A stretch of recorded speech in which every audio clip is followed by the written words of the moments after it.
Just exiting Pebbly Beach, coming down at low tide. You can see Wanger out there leading the charge. We've walked it to try and find the shallowest section.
It's just on 11 o'clock on the 11th of November, so Remembrance Day. Yeah.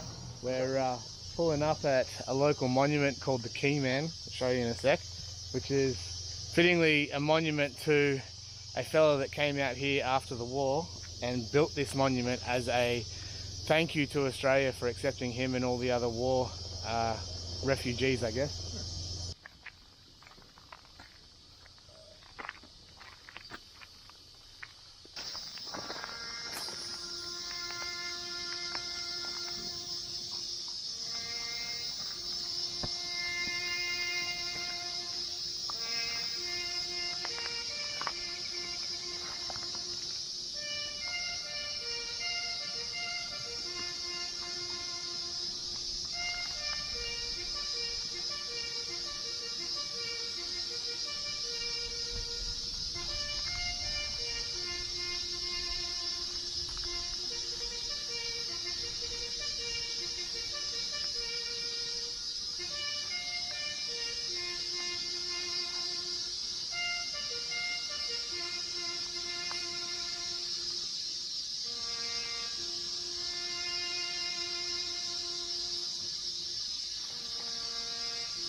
So we're driving some tracks out the back of Coffs now. The first one we've just started is Vardy's Trail. I just drove up. It's a pretty wild little drive, some deep ruts and a little bit gnarly in spots. I think we're going to watch some of the other guys come up now, hopefully. Yep, a little bit of right. So after a few of us deciding to turn around at this point, we carried on with about 3 vehicles further up, and the track just got more and more gnarly. So we decided to turn around and join those who had already turned around and head to Rover Trail. Crunch, what was that? This is sticks. I'm on the wrong line. Oh. I'm going to muck you out of your front right wheel and this high up. Yeah, I bet it was. So we had a few dramas on Rover Trail. My winch in the 79 snapped. I assume it was just the end portion sun damaged. I've only had it for about 4 months. And then the 200 came up behind me, and we think the solenoid in that winch went, so it had no drive. So we had 2 busted winches within the first probably 300 metres of Rover Trail. Good start. So then Brad decided to just get into a position with his working winch, after watching us both drive it, to just get in a nice position to winch and the safe option and winch from there. This is really the only difficult section of Rover Trail. The rest of it's quite easy, and we finished it with no dramas. So we're at camp now. We're actually on the Never Never River. I'll just walk down to the river and show you the river now. Absolutely stunning spot. I've just been down here with the camera and actually walked out into the river, probably thigh-ish deep. Take a couple of photos looking upstream at that. I left the polarizer off because standing in the river there's obviously no leading lines or anything, so instead what I did, I used the reflection as a leading line. So the way the light's hitting those trees, and only those trees, and the rest of it's in shade, I'll show you up there, the reflections were sort of coming in on an angle from over that way, where there's everything over there is in shade. So I was able to almost create a little triangle of light leading into the image. So I've done that handheld.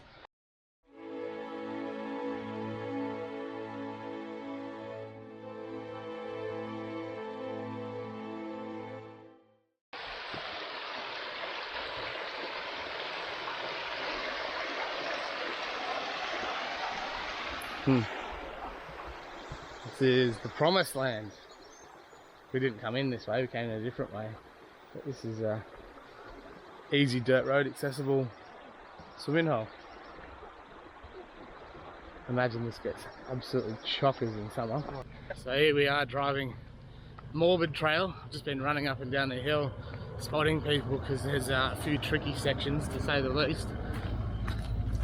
So we just come through one section where there's pretty deep ruts and it's a bit off camber and wheel lifty. That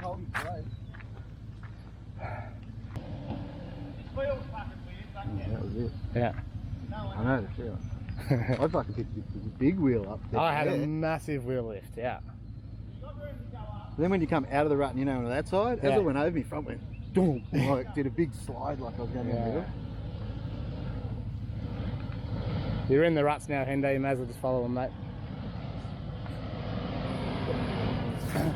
Hey? Yeah. Yeah.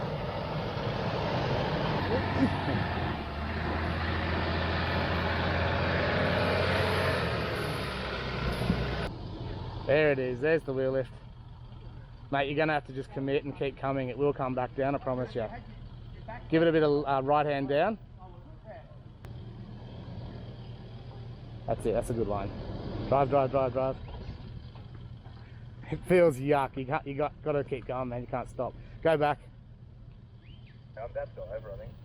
You're not. I promise. It feels a lot worse than it looks.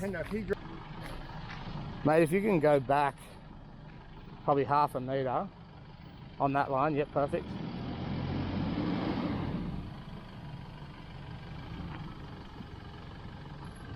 Yeah, that's it.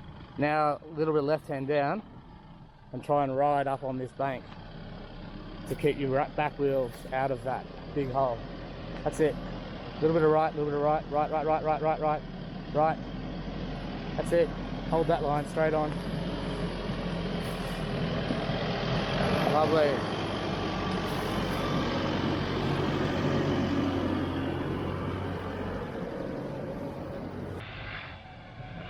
So try and ride up on this left-hand bank here.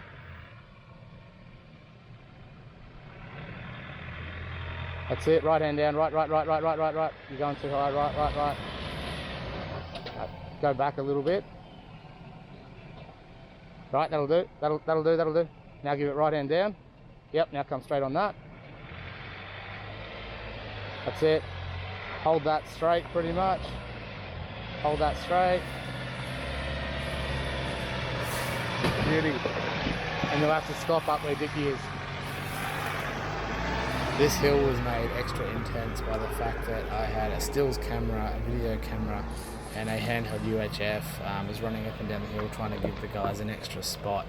I definitely felt like that dude from Total Recall that needed a third hand. Morbid's the track that keeps on giving. We're almost at the top and it's just getting harder and harder. Dickie, those ruts are pretty deep, mate, so what I did was sort of get to the top and then just smash it to the left. Left, give it all the left, give it all the left. That's the go. Yep. No. You diffed. You can just ease back, mate. Do the same as I did. Just a little bit of right hand down. Oh, left hand down, sorry, left. and little bit, not too much. Yep, and just ease it back down and have another go, and then when you get towards the top, just give it everything to the left. We'll do that. Oh, nailed it.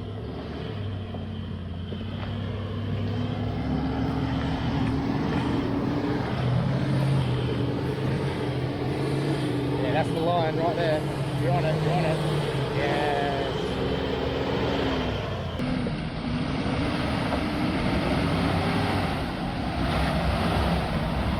That's it. Whoa. That'll do, mate, that'll do. We'll get Dicky's car from there and pull you up.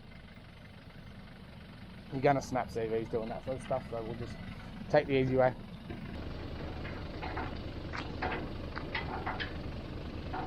Make too expensive. You don't reckon it's gonna reach? I'll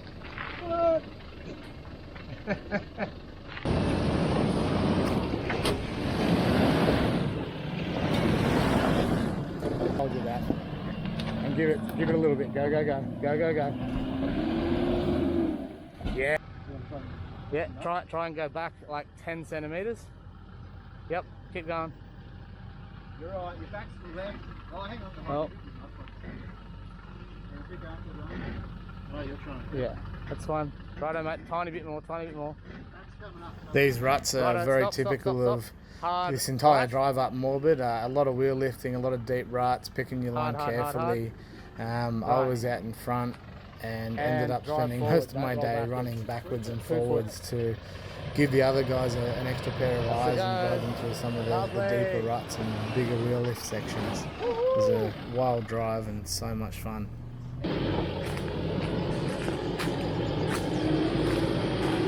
Left. Nailed it, well done. Right. Straighten. Yep, lovely. Easy. Whoa. There's a lot of pressure on your steering arm there, dude. Your wheel was way off. Oh, got it.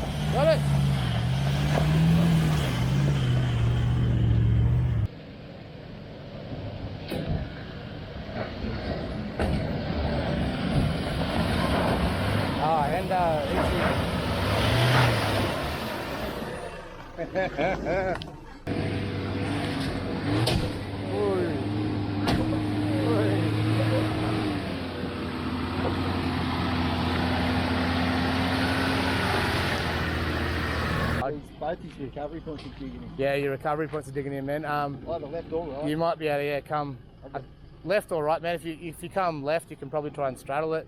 If you come right, it'll give you enough clearance to get through it. Right. That's it.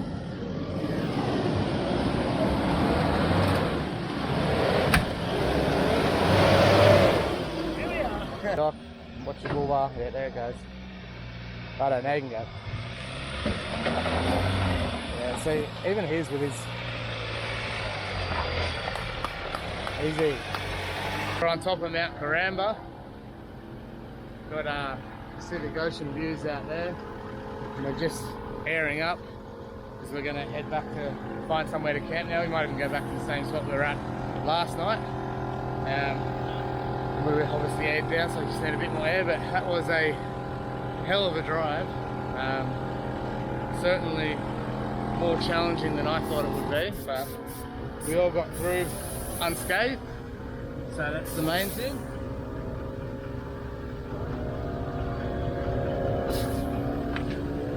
Now we'll head back for a bevy or 6. So after driving those couple of hard tracks yesterday in Coffs, we found a nice camp by a river, and same place as the night before. And we decided an easier day would be the call for today. We've got nothing planned other than an end destination, which is going to be the Pub with No Beer, otherwise known as the Taylor's Arms Hotel. So with that, we decided we'd head back up Waterfall Way and do some of the falls that we skipped over because we were rushing to get to those tides for Pebbly Beach. So right now I'm heading down the walking track towards Dangar Falls. This is just the boardwalk through the rainforest on the way to Dangar Falls. We've got very lucky, as you can see. It's overcast conditions. It's actually raining a little bit, not heavy, but absolutely perfect for waterfall photography. So this is the first of the lookouts towards Dangar Falls. Flowing really well. Gonna try and get down where that bloke is just walking.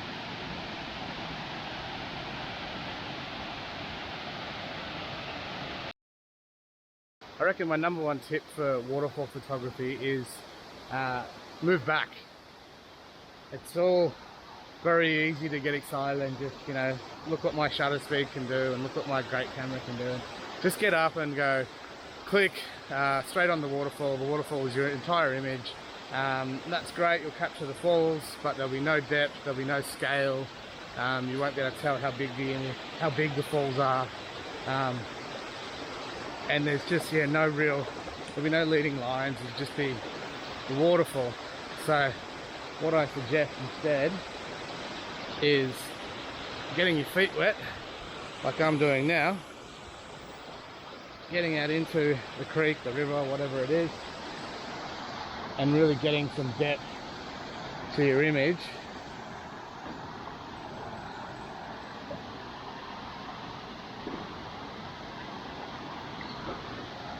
Sorry, I'm just trying to find somewhere that's steady for the tripod. There you go. So I've got the polarizing filter on, as I always do for waterfall photography. I'm just gonna set this up. I'm gonna drop my ISO down to 64, f11. I should be able to drop my shutter speed down to something pretty reasonable. I've got the hood on the front of the camera there, purely to keep the rain off because there is drizzle about. So just bear with me while I just adjust this so it's level. I'm probably going to focus stack this, one on the foreground and one on the background. And I'll put on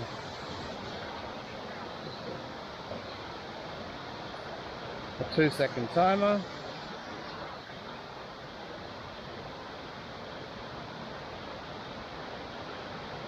And away we go.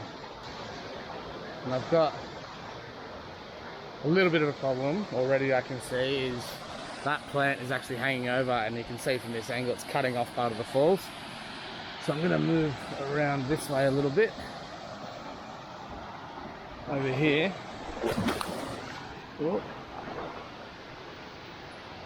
Oh, almost lost the thong. Now focus on that rock.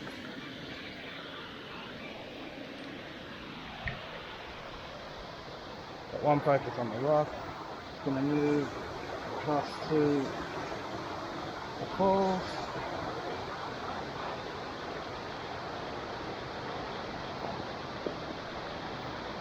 I could even do a third focus on those bushes there on the far side, so that they're all nice and sharp as well.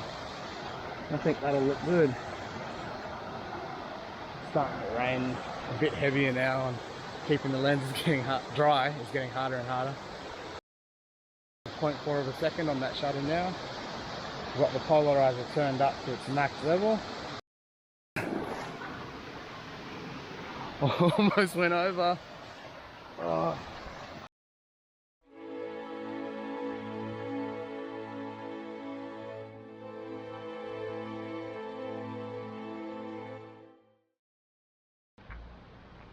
Heading up to the Glade picnic area. There's apparently a short little walk you can do through here, and it's meant to be full of lyrebirds and bush turkeys and all that sort of thing, so hopefully we'll spot a couple of them. And then I'd say we'll probably start winding our way off towards Taylor's Arm, towards the pub. It should only be a couple of hours drive, but yeah, we'll just see what we see along the way, stop for lunch and whatever else.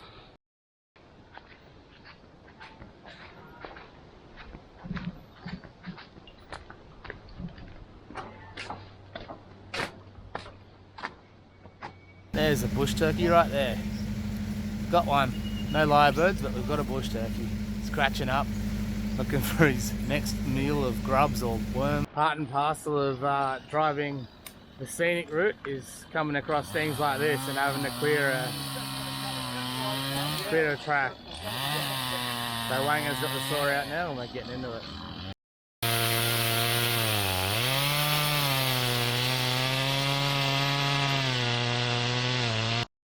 So that little track from Belgium through to Bowerville ended up taking us best part of 4 hours. I've never seen so many trees down on one track in my entire life. But the good news is we're almost at Taylor's Arm. We're going to pull up there, have a beer, or set up camp.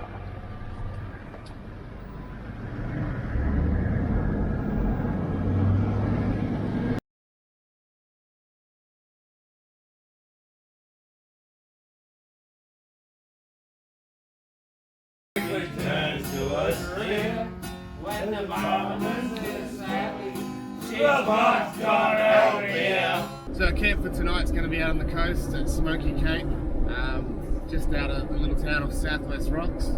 We're just driving in now by the river. And yeah, we'll set up and hopefully might even do a beach run later. We'll see how we go. But yeah, it's a nice little camp there, so it should be a good spot to spend what's going to be the final night of this trip. Here we are at Smoky Cape Beach. Got our permits at the bait shop or tackle shop in town. $20 for a 14-day permit. We've just been for a swim. Absolutely beautiful water. So it must be about a 30-degree day today, so the swim was well and truly justified. And now if I move out of the way, you can see past the cars is the Smoky Cape Lighthouse up on the point there. So our campground's out that way.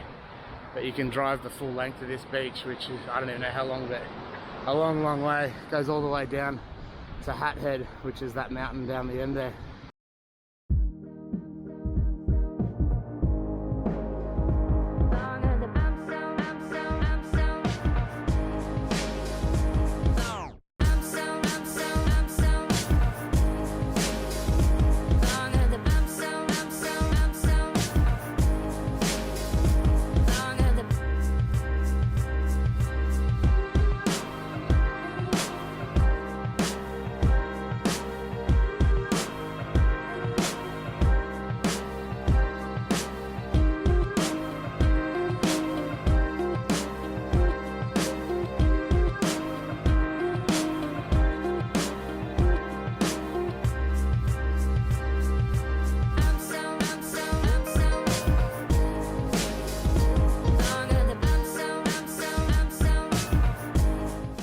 Just parked the car at the car park for Smoky Cape Lighthouse.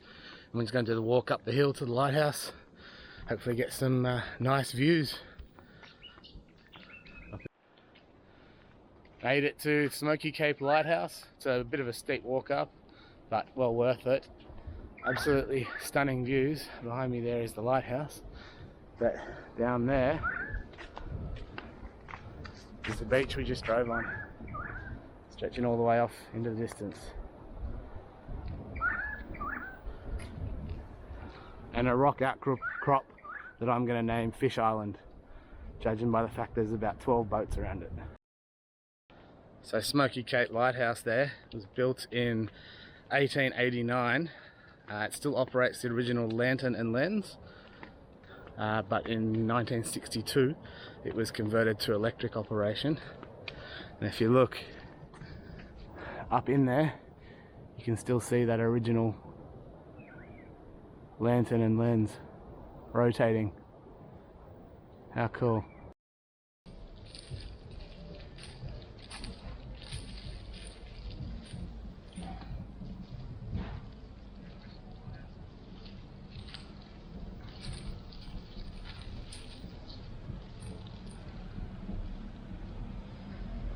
Hello, mate.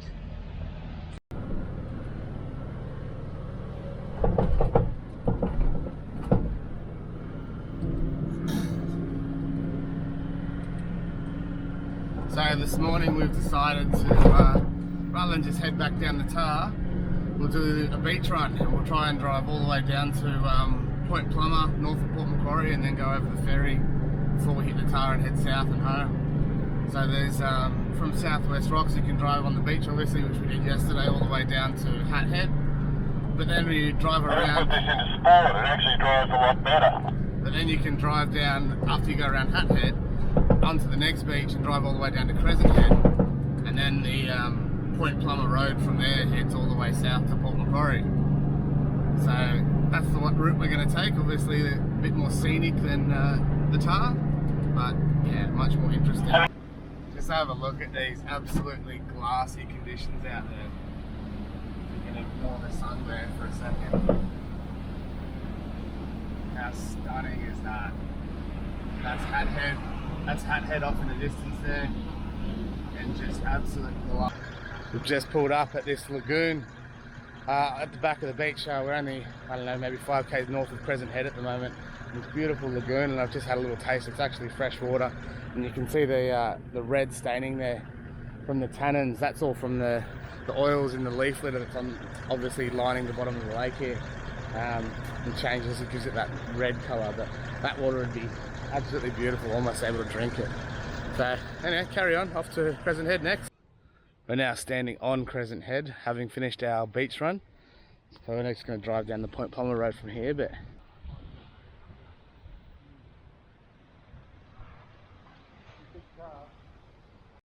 I'm just laying down here on the edge of the cliff. I got my camera just handheld, and I'm trying to focus stack these beautiful little purple flowers down here. Use them as a foreground interest and leading out to the cliffs and then obviously over to the horizon. It's quite difficult given the positioning, but yeah, fantastic place to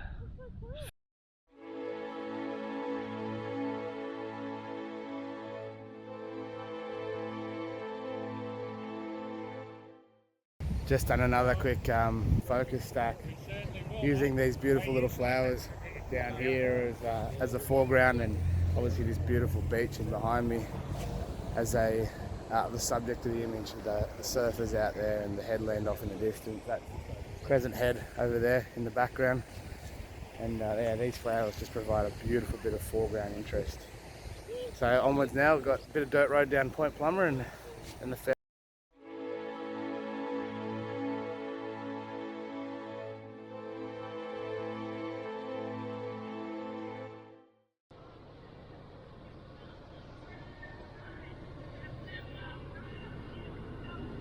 So it just come on to the Settlement Point ferry, which signals the end of Point Plummer Road and our entry into Port Macquarie on the Tar, and also signals the end of our trip.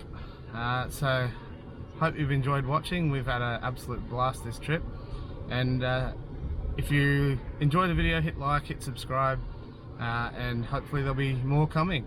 Thanks for watching. See ya.